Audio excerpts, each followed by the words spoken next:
Hey everyone, welcome to Connect.Tech. I'm Rahul Kadyan and I'm going to talk about Vue.js Internals. I would be focusing mainly on the basic building block of Vue.js, its reactivity system, and during this talk, we would be building a much simpler version of the reactivity system. And towards the end, we'll compare it with the actual implementation and see how far did we get. So let's get started. Reactivity. When you say reactivity, what does it mean?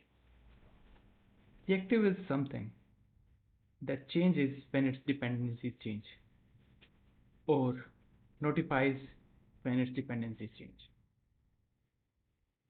We can see an example such as spreadsheets. Spreadsheets are reactive by default. In spreadsheets, we can define formulas like this one where we have said that column B depends on column A and the relationship is like column B is always twice as much as column A. So when we change column A, column B automatically updates. That's reactive. But JavaScript doesn't work like that. If we want to get the same behavior in JavaScript, we would do something like this. We declare a variable, let's say A is 4, then we'll say there's another variable B which is twice as much as A.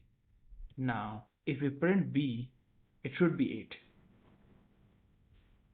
But we can update A. Let's say A is now 5, twice as much as A. B should be 10, but B is still 8. This is because JavaScript doesn't recompute our expressions. And that's how it's meant to be. It's a general purpose programming language, it, and it's not reactive by default. So we have to recompute it so that we can get what we want. Now B is 10. But this recomputation is little verbose, and for the use case of writing web application where reactivity is inherent, this become a cumbersome job. So what we want here is some way to define that a variable is dependent on other. In our example, B is twice as much as A, and we want that framework handles changes for us. So if A updates, B should be updated accordingly, and this should be automatic. And we know we can do this thing in Vue. What we would do, we will take ref and create a variable. Ref is a reactive version of variable. Primitives cannot, like primitives are very difficult to pass by reference. It's actually impossible to pass primitives by reference. We need to create a wrapper around it. And then computer is something that recomputes when its dependencies change. We all know about this thing. So now when we say A is 4 and B is twice as much as A, then B should be 8. This value comes because uh, when we create a reference from a primitive, it becomes an object so that we can pass it around to our references. So B dot value should be 8 because A dot value is 4. Now if we update A dot value to 5, B dot value should be 10, and that's what it is. We have what we wanted. We have reactivity in Vue. Now let's look under the hood and see how it's implemented.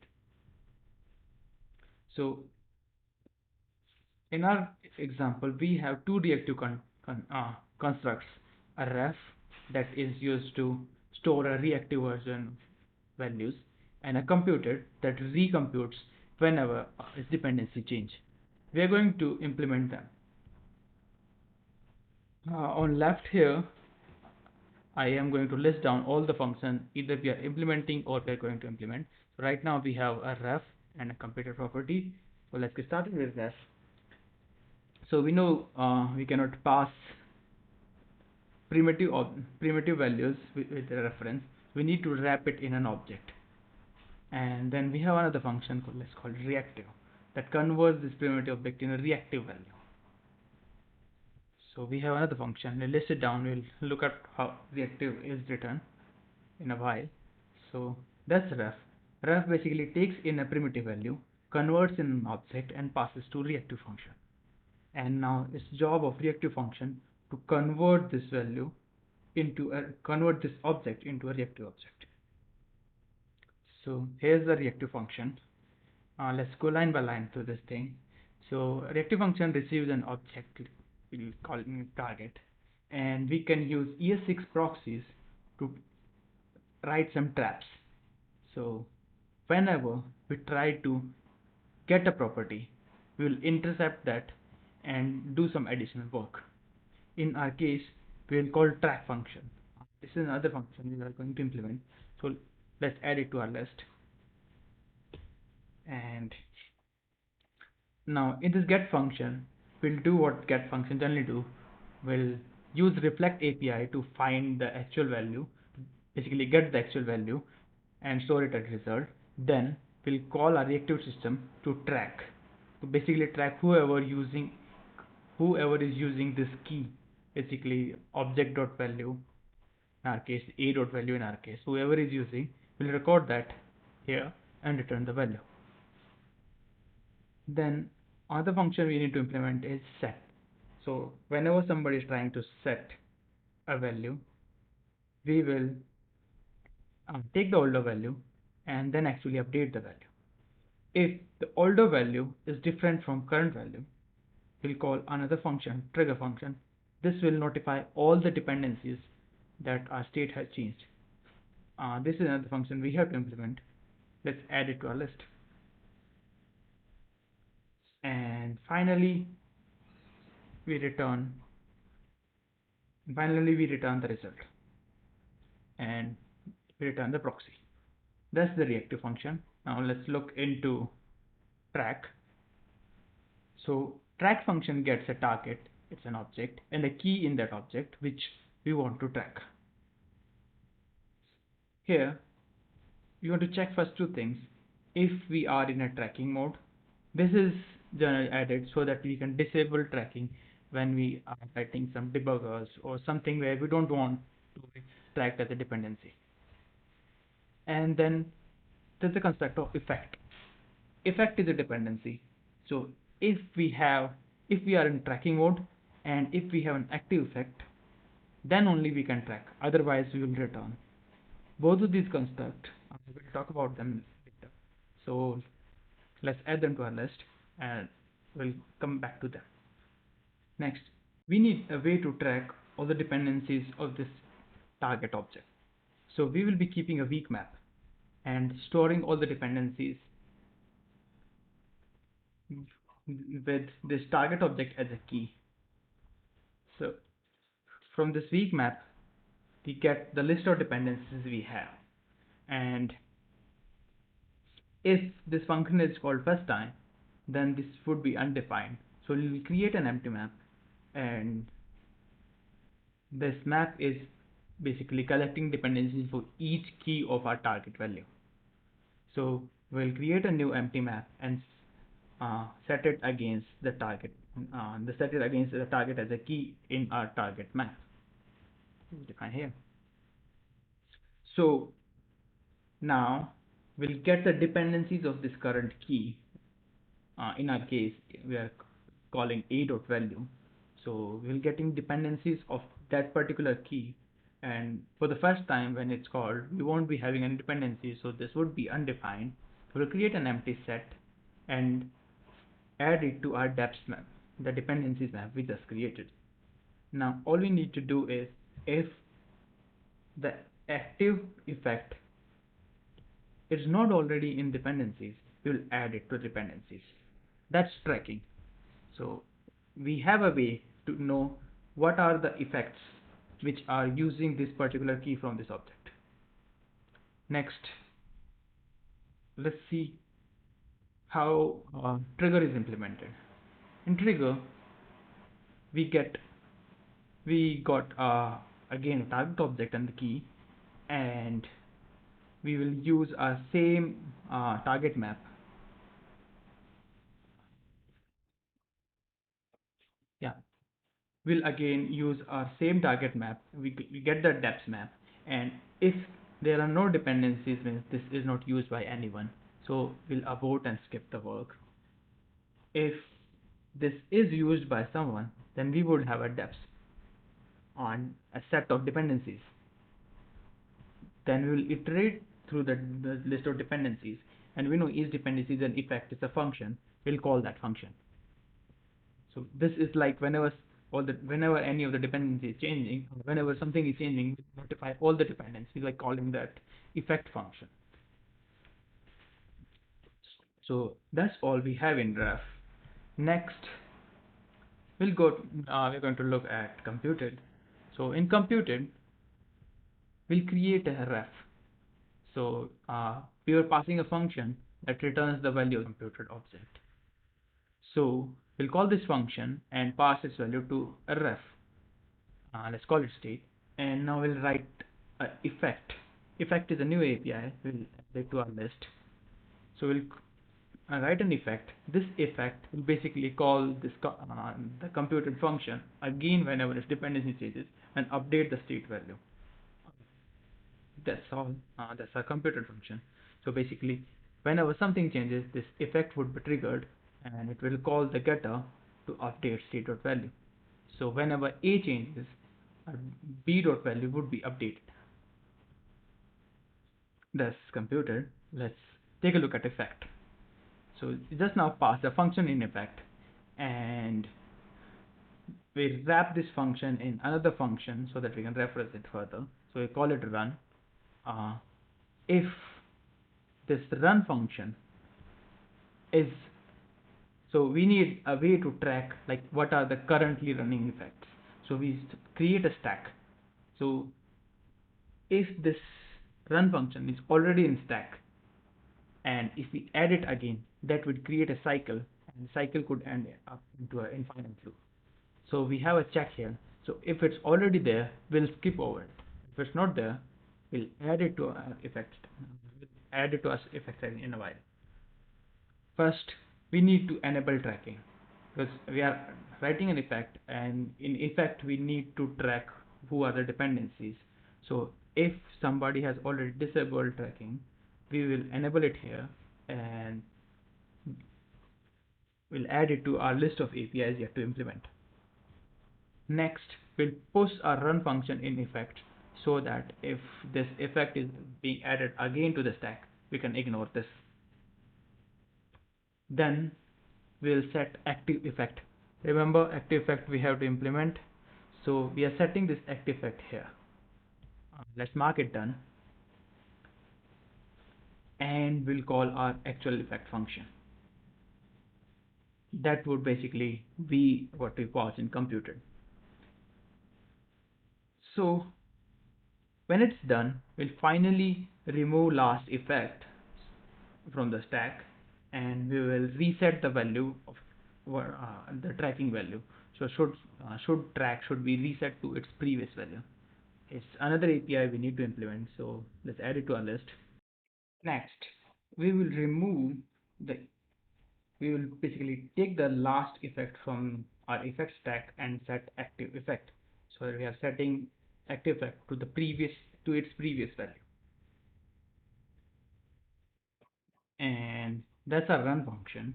Now we'll call this run function immediately, so effect gets triggered and it can collect all dependencies.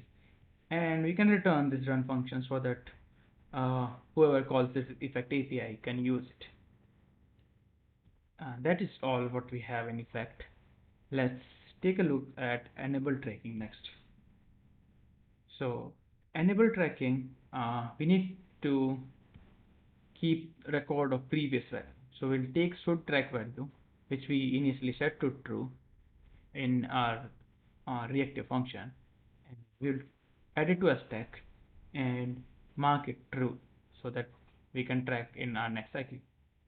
Then that's all we have in should track, so we can mark that it's done. Next, let's go to reset tracking. So you want to take should track value and make it what it was previous before the current effect. So will take the last value from stack, and if last value is undefined, that means stack was empty, so we'll make this should track to true, otherwise we'll set it to whatever the last value was. That's all. This should give us a ref and computed. So if we like something like this, we have a ref a and we have computed property that takes the a dot value and doubles it. Then b dot value should be always twice as much as a. We don't even have to recompute it again. It should be done automatically. Let's take a look.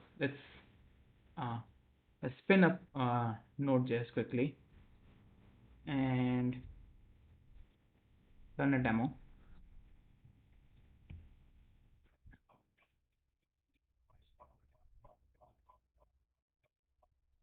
Yeah,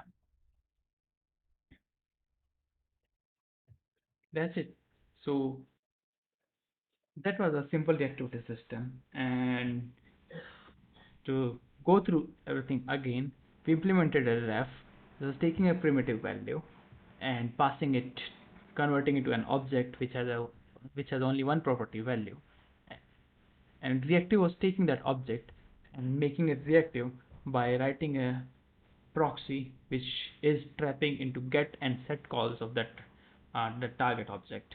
So whenever a key is get, reactive would actually call track, and this track method will collect current, basically the active hook as a dependency, and reactive also implements set, which calls trigger on the current trigger on the current target object for the key. So inside trigger, we were iterating through all the effects and calling them.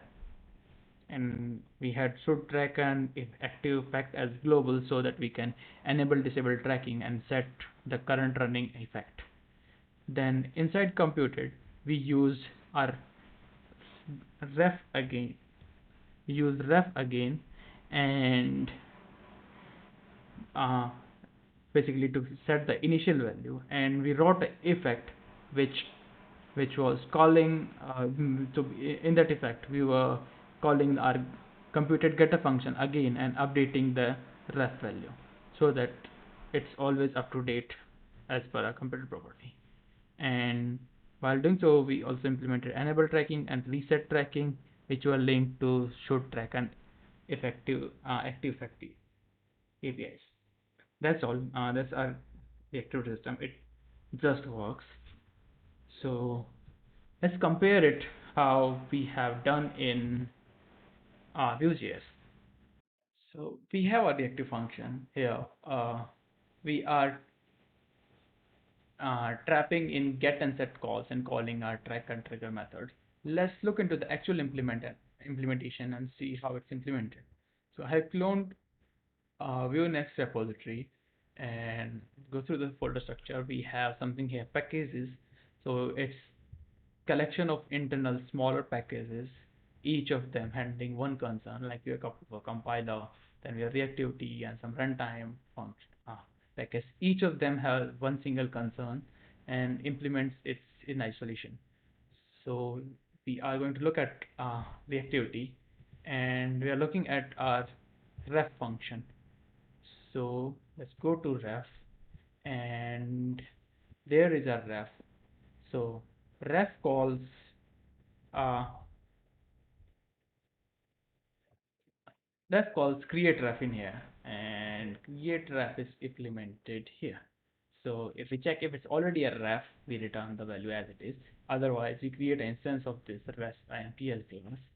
Is something like our object we converted. We reuse our reactive state function, but it's re-implementing this track and trigger, which we did in proxy. So we can take a look at reactive, how it's implemented. Let's take a look at reactive. In reactive, we get the object, and similarly we try to convert this thing into reactive object. So we call this function create reactive object. It first looks like if it's not an object, it returns it's a warning. And if it's already a reactive, then it will just skip over all the work. Now, it uses two maps to record proxies.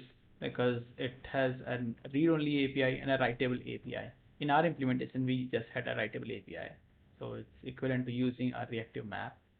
And if it this is another optimization here. If it's we already have a proxy existing for this current target, we'll skip over all the work and return the proxy. Else, we will this is if we have a target that can be observed, then if that cannot be observed, we'll skip over the work. Otherwise, we'll create a proxy, and in this proxy, we are passing either collection handlers, that is for arrays and all. In our case, we just implemented a simpler case where we just had an object. So we what we are interested in is in base handlers.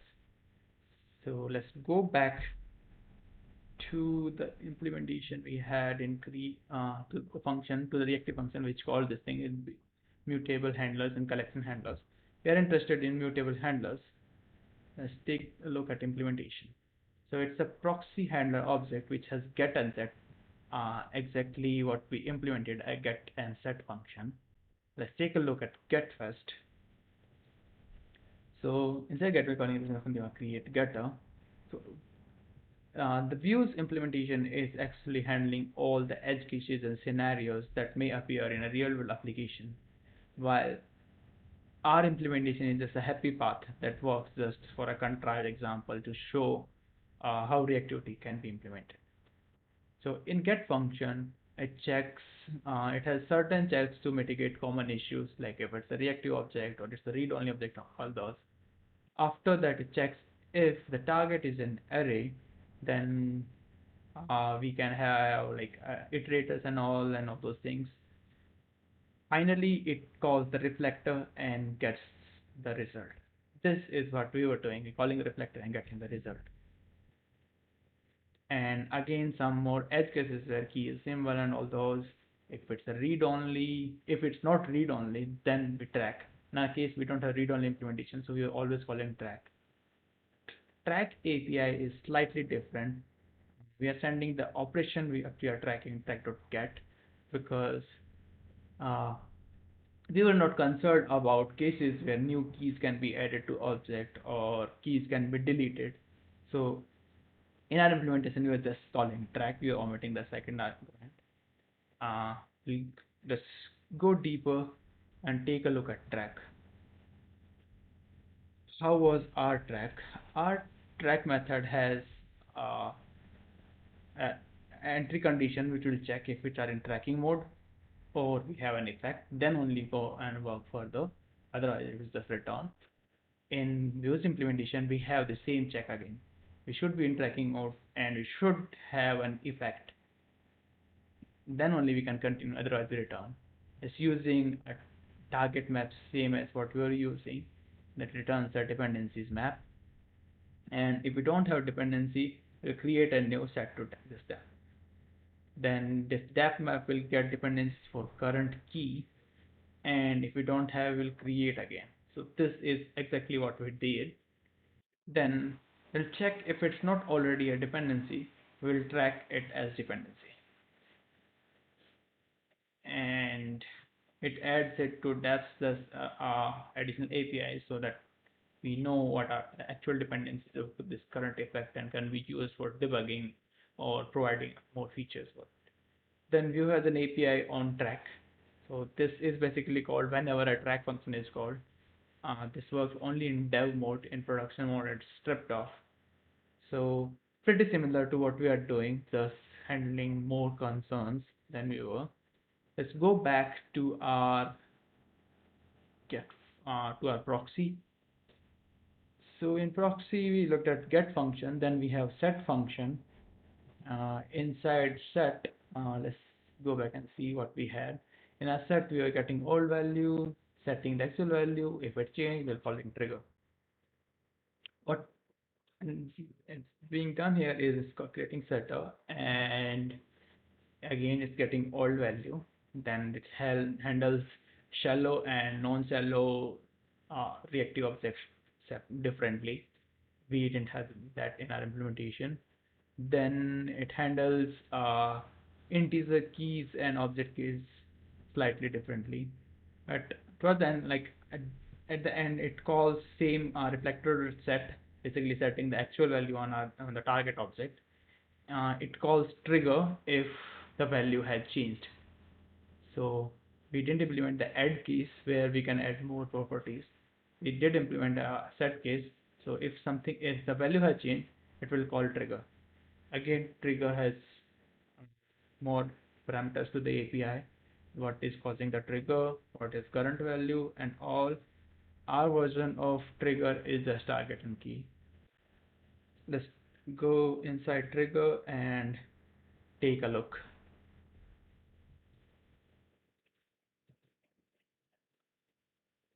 Here, trigger is getting the same depth map as we have in our trigger. Yep, we are getting the depth maps. If we have no dependency, we skip over the work, and if we have dependency effects, we call them all one by one. Yeah.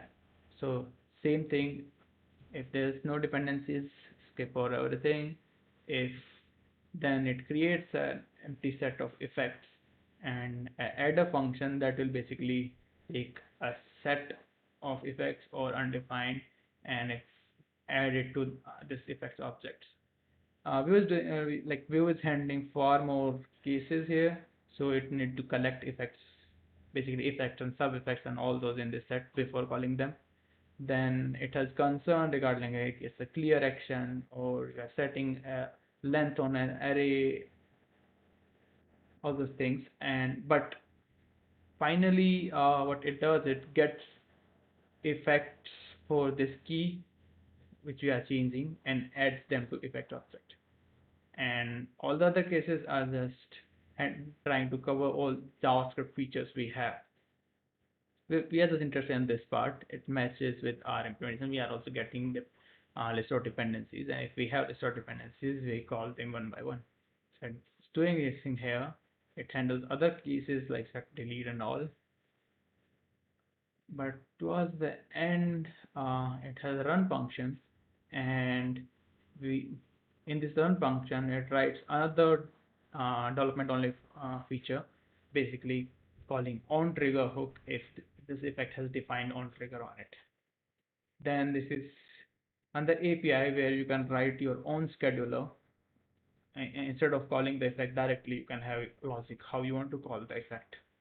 You want to pass some parameters and all those things, or it by default it calls as effect. That is what we did. We iterated through all the dependency effects and call each of them one by one.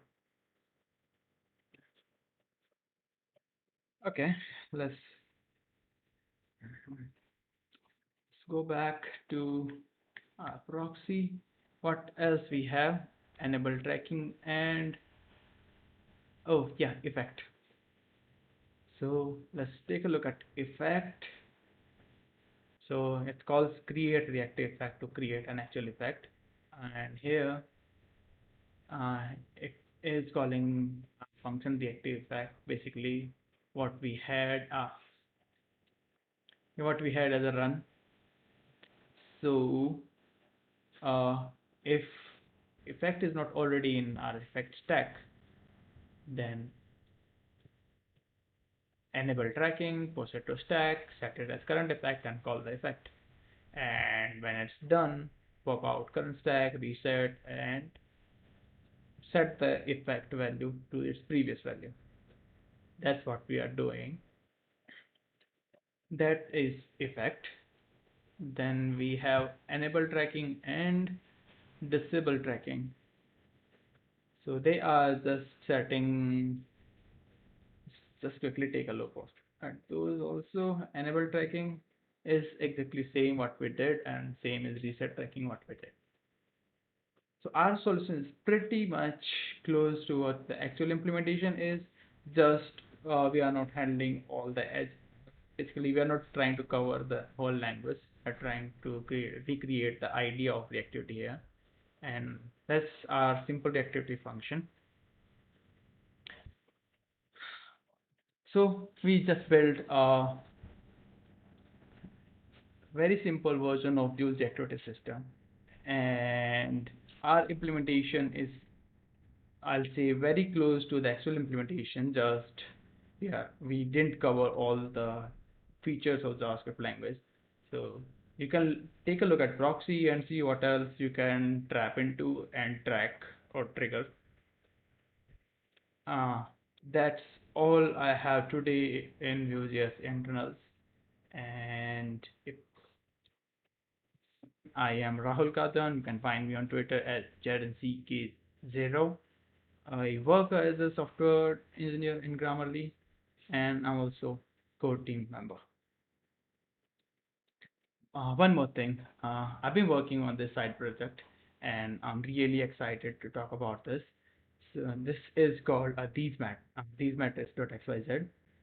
Um, it's a simpler analytics solution, something like Google Analytics and others, but it focuses on privacy, and it's designed and built for individuals who basically don't want to give up more data from their users to Google. And like, all the features are tailored and targeted for people like me and you who are building their side projects or writing their blogs or something, and they just want some analytics and don't want to give up data. So do check out these metric.xyz. That's all from me. Thanks a lot. Enjoy Vue and enjoy Connect.Tech. Thanks everyone.